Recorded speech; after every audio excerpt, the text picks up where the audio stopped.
ನಮ್ಮ ಆಂಧ್ರ ಅವರು ಅದಕ್ಕೆ ಸಹಕಾರವನ್ನ ಕೊಡ್ತಾ ಇಲ್ಲ. ನಾನಿವತ್ತು ತಮ್ಮ ಮುಖಾಂತರ ಬಿಜೆಪಿ ನಾಯಕರುಗಳು ಕೇಳ್ತಾ ಇದ್ದೀನಿ, ಬಿಜೆಪಿಯ ಎಲ್ಲ ರಾಜ್ಯದ ಎಲ್ಲ ನಾಯಕರುಗಳು ಕೇಳ್ತಾ ಇದ್ದೀನಿ, ನಿಮ್ಗೆ ಕರ್ನಾಟಕ ರಾಜ್ಯದ ಬಗ್ಗೆ ಬದ್ಧತೆ ಇದ್ರೆ, ಕೃಷ್ಣ ನೀರಿನ ಬಗ್ಗೆ ಬದ್ಧತೆ ಇದ್ರೆ, ತುಂಗಾಭದ್ರಾ ನೀರು ಸಮುದ್ರಗಳನ್ನು ನಿಲ್ಲಿಸಿ ರೈತರಿಗೆ ಹಂಚಬೇಕು ಅನ್ನೋದಿದ್ರೆ, ಮೇಕೆದಾಟ್ ವಿಚಾರದಲ್ಲಿ ಏನು ನೀವು ಒಂದು ಆದೇಶವನ್ನು ಹೊರಡಿಸಬೇಕಾಗಿದ್ರೆ, ಇವತ್ತು ಮಾದಾಯಿ ವಿಚಾರ ಇರ್ಬೋದು, ಕೃಷ್ಣ ವಿಚಾರ ಇರ್ಬೋದು, ಒಂದು ನೋಟಿಫಿಕೇಶನ್, ಗೆಜೆಟ್ ನೋಟಿಫಿಕೇಶನ್ ಮಾತ್ರ ಉಳ್ಕೊಂಡಿದೆ. ಅದ್ರ ಬಗ್ಗೆ ಏನಾದ್ರು ನಿಮ್ಗೆ ಬದ್ಧತೆ ಇದ್ರೆ ನಡೀರಿ. ನೀವು ಫಿಕ್ಸ್ ಮಾಡಿದ ಟೈಮಲ್ಲಿ ನಾನು ಪ್ರಧಾನಮಂತ್ರಿ ಹತ್ರ ಬರ್ತೇನೆ, ನೀರಾವರಿ ಸಚಿವರ ಹತ್ರ ಬರ್ತೇನೆ. ನೀವೆಲ್ಲ ರಾಜ್ಯದ ಬಗ್ಗೆ ಇತ್ತು ಅಂತಂದ್ರೆ ನೀವು ಬಂದು ನಾವು ಹೋಗಿ ಸುಮಾರು 10 ಬಾರಿ ಹೋಗಿ ನಾನೆಲ್ಲ ಗ್ವಾಗರಿದ್ದೇನೆ, ಕೇಳಿದ್ದೇನೆ, ಯಾವುದಕ್ಕೂ ಸಹಾಯ ಮಾಡಲಿಲ್ಲ. ಬಜೆಟ್ ಅಲ್ಲಿ ಅನೌನ್ಸ್ ಮಾಡಿದಂತ 5,300 ಕೋಟಿ ರೂಪಾಯಿ ಕೊಡ್ತೀನಿ ಅಂತ ಹೇಳಿ ಇವತ್ತು ಹಣವನ್ನ ಬಿಜೆಪಿ ಸರ್ಕಾರದಲ್ಲಿ ಹೇಳಿದ್ದು ಇವತ್ತು ಕೂಡ ಬಿಡುಗಡೆ ಮಾಡಲಿಲ್ಲ. ಹಿಂಗೆ ರೈತರ ಬಗ್ಗೆ ಈ ಕೇಂದ್ರ ಸರ್ಕಾರಕ್ಕೆ ಕಾಳಜಿ ಇಲ್ಲ, ಬಿಜೆಪಿಯವರಿಗೆ ಕಾಳಜಿ ಇಲ್ಲ.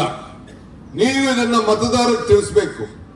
ನಿಮ್ಗೆ ಕೊಟ್ಟಿರೋಂತ ನಾವು ಶಕ್ತಿ ಇದೆಯಲ್ಲ, ಯಾವ ಸರ್ಕಾರದಲ್ಲೂ ಕೊಟ್ಟಿಲ್ಲ.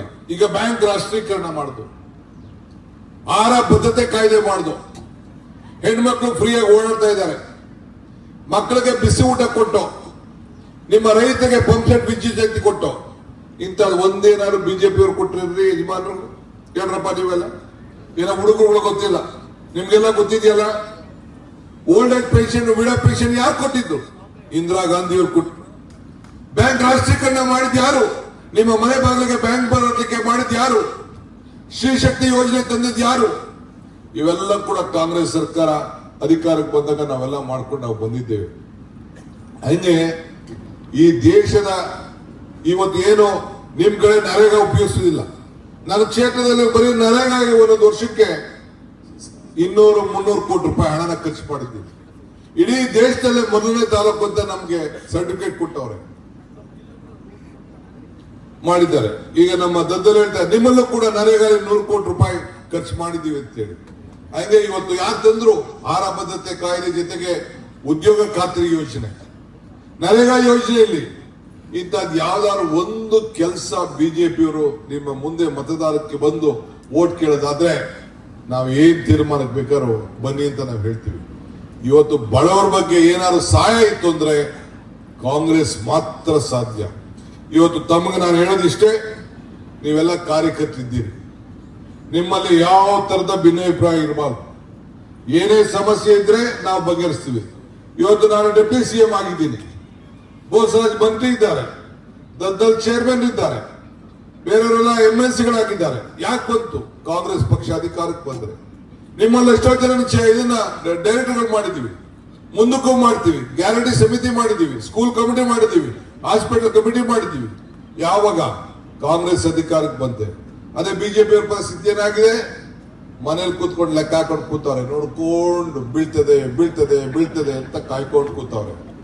2028ಕ್ಕೆ ಮತ್ತೆ ಏನು ಈ ಕಾಂಗ್ರೆಸ್ ಇದೆಯಲ್ಲ, ಈ ರಾಷ್ಟ್ರ ಧ್ವಜದ ಬಣ್ಣ, ಈ ದೇಶಕ್ಕೆ ಸ್ವಾತಂತ್ರ್ಯ ತಂದುಕೊಟ್ಟದ್ದು, ಈ ದೇಶಕ್ಕೆ ಸಂವಿಧಾನ ತಂದುಕೊಟ್ಟದ್ದು, ಈ ದೇಶಕ್ಕೆ ರಾಷ್ಟ್ರ ಧ್ವಜ ತಂದುಕೊಟ್ಟದ್ದು ನಿಮ್ಮ ಕಾಂಗ್ರೆಸ್ ಮತ್ತೆ ಅಧಿಕಾರಕ್ಕೆ ಬರ್ತದೆ.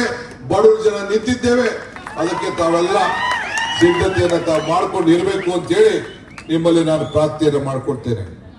ಬಂಧುಗಳೇ, ಒಂದೇ ಒಂದು ನೀತಿ ಸಿದ್ಧಾಂತದ ಮೇಲೆ ನಾವೆಲ್ಲ ಬದುಕಬೇಕು, ಜಾತ್ಯತೀತ ತತ್ವದ ಮೇಲೆ. ಇವತ್ತು ನಮ್ಮ ಬಡವರ ಬದುಕು ನಮ್ಮ ಮುಖ್ಯ. ರಾಜಕಾರಣ ಬರ್ತದೆ, ರಾಜಕಾರಣ ಹೋಗ್ತದೆ. ಈ ದೇಶದ ಉದ್ದಗಲಕ್ಕೂ ಕೂಡ ರಾಹುಲ್ ಗಾಂಧಿ ಅವರು ನಡೆದ್ರು, ನಿಮ್ಮ ಕ್ಷೇತ್ರದಲ್ಲೂ ನಡೆದ್ರು. ಈ ಕಡೆ ಚಾಮರಾಜ ಜಿಲ್ಲೆಯಿಂದ ಬಂದು ಕೊನೆಗೆ ನಿಮ್ಮ ಕ್ಷೇತ್ರದಿಂದ ಬೀಳ್ಕೊಡೆ ಕೊಟ್ಟರು. ಯಾವ್ದಾದ್ರು ಒಂದು ಕ್ಷೇತ್ರದಲ್ಲಿ ಸೋತಿದೀವಿ ಅಂತ?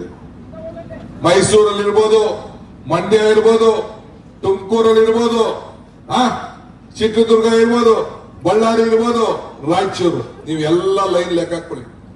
ಯಾವ್ದಾದ್ರು ಒಂದು ಕ್ಷೇತ್ರದಲ್ಲಿ ನಾವು ಸೋತಿದೀವ? ಇಡೀ ದೇಶದಲ್ಲಿ ಯಾವ್ದಾದ್ರು ನಾಯಕ ರೀತಿ ತ್ಯಾಗ ಮಾಡಿದ್ದಾರ? ಈ ದೇಶದಲ್ಲಿ ಸೋನಿಯಾ ಗಾಂಧಿ ಅವರು ಪ್ರಧಾನಮಂತ್ರಿ ಸ್ಥಾನ ಅಬ್ದುಲ್ ಕಲಾಂ ಈ ದೇಶದ ಅಧ್ಯಕ್ಷರಾಗಿದ್ದರು. ಅವರು ಕರೆದ್ರು, ಮಾತಾಯಿ ಎಲ್ಲ ಎಂಪಿಗಳು ಬಂದು ನಿನ್ನನ್ನ ಈ ದೇಶದ ಪ್ರಧಾನಮಂತ್ರಿ ಮಾಡಬೇಕು ಅಂತ ಹೇಳಿ ಪತ್ರ ಕೊಟ್ಟಿದ್ದಾರೆ ಅಂತ ಹೇಳಿ. ಸೋನಿಯಾ ಗಾಂಧಿ ಅವರು ಏನ್ ಹೇಳಿದ್ರು? ಸಾಧ್ಯ ಇಲ್ಲ, ಈ ದೇಶ ಉಳಿಬೇಕು, ಒಬ್ಬ ಆರ್ಥಿಕ ತಜ್ಞ ಈ ದೇಶದ ಮುಂದುವರಿಸಬೇಕು ಅಂತ ಹೇಳಿ ಅವತ್ತೊಬ್ಬ ಸಿಖ್ ಮನಮೋಹನ್ ಸಿಂಗ್ ಅವರಿಗೆ, ಒಬ್ಬ ಆರ್ಥಿಕ ತಜ್ಞರಿಗೆ ಈ ದೇಶದ ಪ್ರಧಾನಮಂತ್ರಿ ಮಾಡಿದಂತ ತ್ಯಾಗ ಶ್ರೀಮತಿ ಸೋನಿಯಾ ಗಾಂಧಿ ಅವ್ರದ್ದು.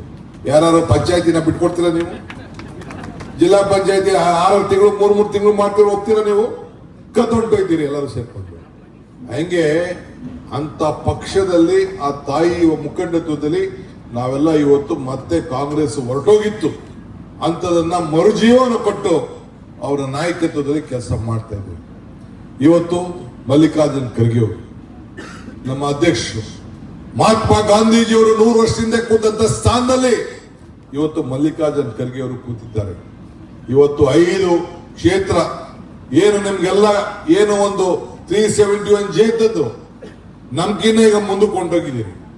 ಎಲ್ಲ ನಿಮ್ಮಲ್ಲಿ ಆಯ್ಕೆ ಆದಂತ ಎಲ್ಲ ಅಧಿಕಾರಿಗಳು ಬಂದು ನಮ್ಮ ತಲೆ ಮೇಲೆ ಅಲ್ಲಿ ಕೂತ್ಕೋತಾರೆ. ಮುಂದಕ್ಕೆ ಯಾರು ಅಂತ ಐತಿಹಾಸಿಕ ತೀರ್ಮಾನ ಮಾಡಿದ್ದೇನ್ರಿ? ಸಂವಿಧಾನದ ಅರ್ಥದಲ್ಲಿ ಮಾಡಿದ್ದಾರ? ಇವತ್ತು ಅದ್ವಾನಿಯವರು SM ಕೃಷ್ಣ ಅವರು ಕಾಗದ ಬರೆದಿದ್ರು, ನಮ್ಮ ಕೈಲಿ ಮಾಡೋಕ್ ಆಗುದಿಲ್ಲ ಅನ್ನೋದನ್ನ.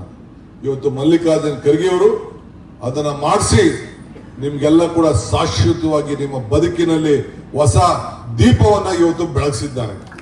ಇದನ್ನ ತಾವೆಲ್ಲ ಗಮನದಲ್ಲಿ ಇಟ್ಕೊಳ್ಬೇಕು. ಇದು ಕಾಂಗ್ರೆಸ್, ಬರೀ ಕಾಂಗ್ರೆಸ್ ಅವರು ಮಾತ್ರ ಮಾಡಿದ್ದಾರೆ, ಎಲ್ಲಾ ಪಾರ್ಟಿಯವರಿಗೂ ಇದನ್ನ ಅನುಕೂಲ ಪಟ್ಕೊಡ್ತಾ ಇದ್ದೀವಿ. ವರ್ಷಕ್ಕೆ 5,000 ಕೋಟಿ ರೂಪಾಯಿ ನಿಮ್ಗೆ ಬಿಡುಗಡೆಯನ್ನು ನಾವು ಮಾಡ್ತಾ ಇದ್ದೀವಿ. ಎಕ್ಸ್ಟ್ರಾ ನಮ್ ಕೊಡೋದಲ್ಲದೆ ಎಕ್ಸ್ಟ್ರಾ ನೀವು 5,000 ಕೋಟಿ ರೂಪಾಯಿ ಬಿಡುಗಡೆ ಮಾಡಿದ್ದಾರೆ. ನೀವು ಹಿಂದುಳಿದವರಾಗಿರ್ಬೇಕು ಅಂತೇಳಿ. ಇವತ್ತು ನಾನು ತಮ್ಗೆ ಹೇಳೋದಿಷ್ಟೇ, ಪಕ್ಷ ಬಹಳ ಇಂಪಾರ್ಟೆಂಟು. ನೀವೆಲ್ಲ ಒಗ್ಗಟ್ಟಿಂದ ಹೋಗ್ಬೇಕು. ಪೇಪರ್ ಅಲ್ಲಿ ಬರ್ತದೆ, ಅವನದೊಂದು ಗುಂಪು, ದದ್ದದೊಂದು ಗುಂಪು, ಶಿವಕುಮಾರ್ದೊಂದು ಗುಂಪು, ಬಸವರಾಜ್ ಒಂದು ಗುಂಪು, ಇನ್ನೊಬ್ಬನ ಗುಂಪು. ಯಾವ ಗುಂಪು ಇಲ್ಲ. ಕಾಂಗ್ರೆಸ್ ಅಲ್ಲಿ ಒಂದೇ ಒಂದು ಗುಂಪು, ಕಾಂಗ್ರೆಸ್ ಗುಂಪು ಮಾತ್ರ. ಕಾಂಗ್ರೆಸ್ ಗುಂಪು ಮಾತ್ರ ಈ ತ್ರಿವರ್ಣ ದೇಶದಲ್ಲಿ ಇರುವಂತಹ ಏನು ಬಾವುಟ ಇದೆ ಅದನ್ನು ಮಾತ್ರ ಇದನ್ನು ತಿಳ್ಕೊಳ್ಬೇಕು. ಎಲ್ಲ ಯಾವುದೇ ಭಿನ್ನಾಭಿಪ್ರಾಯ ಇದ್ರು ಮತ್ತು ಒಂದು ತಾಯಿ ಮಕ್ಕಳಂತೆ ಈ 5 ಬೆರಳು ಹೊಂದಿರ್ತಾನೆ, 5 ಬೆರಳಿರ್ತಾನೆ ಅಸ್ತ. 5 ಗ್ಯಾರಂಟಿಯಿಂದ ಈ ಕೈ ಮುಷ್ಟಿ ಆಯ್ತು, 5 ಬೆರಳಿಂದ ಈ ಕೈ ಗಟ್ಟಿ ಆಯ್ತು. 5 ಗ್ಯಾರಂಟಿ ಬಂದು ಏನಾಯ್ತು? ಈ ಹಸ್ತಕ್ಕೆ ಶಕ್ತಿ ಬಂತು.